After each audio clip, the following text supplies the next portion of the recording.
దేవుని బిడ్లారా, దేవుని యొక్క వాక్యాన్ని చదువుకుందాం.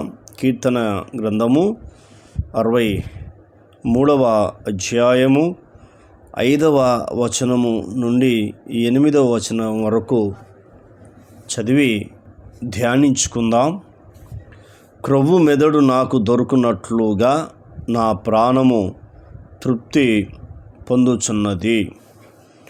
ఉత్సాహించు పెదవులతో నా నోరు నిన్ను గూర్చి గానము చేయుచున్నది అని 5వ వచనంలో రాస్తున్నాడు. క్రొవ్వు మెదడు నాకు దొరుకునట్లుగా నా ప్రాణము తృప్తి పొందుచున్నది. క్రొవ్వు మెదడు అది ఎంత రుచికరంగా ఉంటుంది అనేది తెలుసుకోవాలి. నిజంగా అలాగే మాట్లాడుతున్నాడు, నా ప్రాణము తృప్తి పొందుచున్నది అన్నాడు. ఆ యొక్క క్రొవ్విన మెదడు, ఆ తలలో ఉన్న ఆ గొర్రె మేక, ఆ మెదడు ఎంత రుచికరంగా ఉంటుందో. కాబట్టి క్రొవ్వు మెదడు నాకు దొరుకున్నట్లుగా అని చెప్తూ, ఆ రుచికరమైన దానికోసం చెప్తూ నా ప్రాణము తృప్తి పొందుచున్నది. అంటే శరీరము ఆ క్రొవ్వు మీద తిని తృప్తి పొందుతున్నట్టుగా ఆయన ఆత్మ కూడా దేవుని వాక్యము క్రొవ్వు మెదడు కంటే శ్రేష్టమైంది కాబట్టి నేను దాన్ని తినినప్పుడు తృప్తి పొందుచున్నానని మొదటి మాట తెలియపరుస్తున్నాడు. రెండవది, ఉత్సాహించు పెదవులతో నా నోరు నిన్ను గూర్చి గానము చేయుచున్నది. ఉత్సాహించు పెదవులతో అంటే ఉత్సాహం, పెదవులతో నా నోరు నిన్ను గురించి గానము చేయుచున్నది. అంటే పాట పాడుతున్నాడు, దేవుని కీర్తిస్తున్నాడు, దేవుని మహిమపరుస్తున్నాడు, దేవుని స్తుతిస్తున్నాడు, దేవుని ఆరాధిస్తున్నాడు. ఎందుకు? తన ప్రాణం తృప్తి ఉంది. అందుకే ఆయన చాలామంది ప్రాణము తృప్తి లేదు కాబట్టే దేవునికి పాటలు పాడట్లేదు. మందిరానికి వచ్చేటప్పుడు చూడు, ప్రారంభ ప్రార్థన నుంచి ముగింపు వరకు చాలామంది ఉండరు. కొందరు ప్రార్థన అయిపోయినాక వస్తారు, కొందరు పాటలు అయిపోయినాక వస్తారు, కొందరు ఆరాధన అయిపోయినాక వస్తారు, కొందరు వాక్యం ప్రారంభం వస్తారు, కొందరు మధ్యలో వస్తారు, వాక్యం అయిపోయిన తర్వాత వస్తారు. అంటే ఎవరిష్టం వాళ్ళు. అంటే వారికి ఏం లేదు, అంటే తృప్తి లేదు జీవితంలో. శరీరంలో తృప్తి ఉంది కానీ ఆత్మలో తృప్తి లేదు. అందుకే గానము చేయలేకపోతున్నాడు. ఇళ్ళల్లో దేవుని కీర్తించాలి, దేవుని స్తుతించాలి. నువ్వు ఎప్పుడైతే లేస్తావో, ఉదయకాలం లేచుడుతోనే ఏ పని చేయకుండా, కాలకృత్యములు వెళ్లకుండా దేవుని కీర్తించాలి, దేవుని స్తుతించాలి, దేవుని ఆరాధించాలి. అప్పుడు నీ సమస్యలు ఏమున్నా, నీ బాధలు ఏమున్నా, నీ కష్టాలు ఏమున్నా అవన్నీ తొలగిపోతాయని పరిశుద్ధమైన గ్రంథం మనకు తెలియపరుస్తుంది. రెండోది. మూడోది ఏం రాస్తున్నాడంటే, కాగా నా జీవితకాలం అంతయు నేను ఇలాగనే నిన్ను స్తుతించదను, నీ నామమును బట్టి నా చేతులెత్తెదను.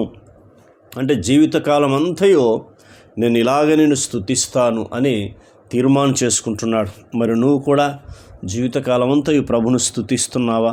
ప్రభుని ఆరాధిస్తున్నావా? ప్రభుని మహిమపరుస్తున్నావా? ఒకసారి నిన్ను ఆలోచించుకోమని దేవునితో మాట్లాడుతున్నాడు. నాలుగోది, నీ నామమును బట్టి నా చేతులెత్తెదను అంటున్నాడు. అయ్యా, నిమిత్త మాత్రుని, నీ సహాయం నాకు కావాలని అని 2 చేతులు పైకెత్తి ప్రభుని స్తుతిస్తూ ప్రభుని ఆరాధిస్తున్నప్పుడు ఆయనలో ఉన్న అభిషేకం నీ తల మీదకి వస్తుంది. ఆ తర్వాత నువ్వు చేసే పని దేవుడు దీవిస్తాడు, దేవుడు ఆశీర్వదిస్తాడు. అనేకులకు ఆశీర్వాదకరంగా దేవుడు నేను నిలబెడతాడు, దేవునికి మహిమకరంగా నేను సిద్ధపరుస్తాడు. తర్వాత 5వది అంటున్నాడు, నీవు నాకు సహాయకుడవై యుంటివి అంటున్నాడు. చూసారా? 5వది ఏం చేస్తాడంటే, దేవుడు మన సహాయకుడు. అది ఎప్పుడు మర్చిపోవద్దు. మనుషులు సహాయం చేయకపోవచ్చు, కానీ దేవుడు మనకేం చేస్తాడంటే సహాయం చేస్తాడు. కాబట్టి ఇక్కడ ఆయన మాట్లాడుతున్న మాట, నీ రెక్కల చాటున శరణుజొచ్చి ఉత్సాహధ్వని చేసేదని అంటున్నాడు. నీ రెక్కల చాటున నేను శరణుజొచ్చిననయ్యా అని దేవుణ్ణి అడుగుతూ ఉన్నాడు. నిజమే, దేవుని యొక్క రెక్కల చాటునే మనకు ఆశ్రయము, ఆయన రెక్కలే మనకు రక్షణ, ఆయన రెక్కలే మనకు కాపుదల అని నీవు తెలుసుకోవాలని దేవుడు మాట్లాడుతున్నాడు. ఆరోది, నా ప్రాణము నిన్ను అంటే వెంబడించుచున్నది. తృప్తిగా నీవు జీవించాలంటే నీ ప్రాణము దేవుని అంటే వెంబడించాలి, దేవుని అతుక్కోవాలి, దేవుని ఆజ్ఞలు పాటించాలి, దేవుని మహిమపరచాలి, దేవుని కీర్తించాలి, దేవునితో సహవాసం చేయాలి.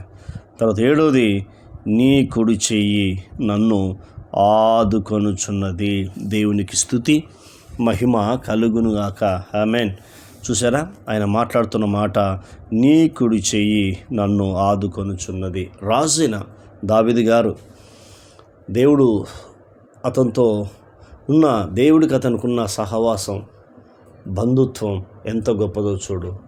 ఆయన మాట్లాడుతున్న మాట చివరికి ఏమంటున్నట్టే, నీ కుడి చెయ్యి నన్ను ఆదుకొనుచున్నది. నీ కుడి చెయ్యి నన్ను ఏం చేస్తుందంటే ఆదుకొనుచున్నది. దేవుడు ఒక్కడే ఆదుకుంటాడు, గుర్తుంచుకోండి. కష్టాలు వచ్చినప్పుడు, ఇబ్బందులు వచ్చినప్పుడు, వ్యాధులు పాలవుతున్నప్పుడు, అల్లరి పాలవుతున్నప్పుడు ఎవరు నిన్ను ఆదుకోరు, గుర్తుంచుకో. నిందించేవారు ఉంటారు, దూషించేవారు ఉంటారు, అవమానపరిచేవారు ఉంటారు. కానీ దేవుడు ఒక్కడే ఆదుకుంటాడని వాగ్దానం చేస్తున్నాడు. అంత అద్భుతమైన దేవుణ్ణి నమ్ముకున్న నీవు ఉదయకాలం లేచి తప్పక ఇలా దేవుని స్తుతించు, ఇలా దేవుని ఆరాధించు, ఈ భక్తుల్లాగా దేవుని మీద ఆధారపడు. అప్పుడు నీ జీవితము అద్భుతంగా దేవుడు దీవిస్తాడు. నీ కష్టాలు తొలగిపోతాయి, నీ బాధలు తొలగిపోతాయి. మొట్టమొదటి నేర్చుకున్నాం, నా ప్రాణము తృప్తి పొందుచున్నది, మొదటిది. 2వది, నా నోరు నేను గూర్చి గానము చేయుచున్నది. 3వది, నేను స్తుతించదను. 4వది, నీవు నాకు సహాయుడై ఉంటివి. 5వది, నీ రెక్కల చాటున శరణుజొచ్చియున్నాను. 6వది, నిన్ను అంటి వెంబడించుచున్నాను. 7వది, నీ కుడి చెయ్యి నన్ను ఆదుకొనుచున్నది. 7 విషయాలు నేర్చుకున్నాం. ప్రార్థన. కన్న తండ్రి, నీకు వందనాలు. విన్న మాటలు దుష్టెత్తుకోపోకుండా సహాయం చేయండి. ఈ మాటల ద్వారా మీరు మమ్మల్ని ధైర్యపరిచి ఆదరించినందుకు మీకు స్తోత్రాలు చెల్లిస్తున్నాం. 7 విషయాలు ప్రభా నేర్చుకోవడానికి మీరు కృప చూపారు. అందుకై మీ కృతజ్ఞతలు, మీకు వందనాలు. మీరు నేర్పిన ఈ పాఠాలు బట్టి వందనాలు అయ్యా తండ్రి. మీరు ఇచ్చిన హెచ్చరికలను బట్టి నీకు వందనాలు.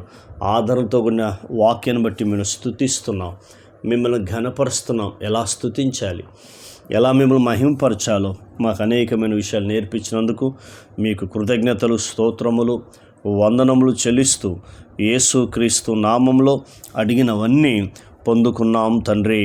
ఆమేన్, ఆమేన్. ఆయన కృప సదాకాలం తోడై ఉండి మనందరినీ నడిపించి ఆశీర్వదించునుగాక. ఆమేన్, ఆమేన్, ఆమేన్.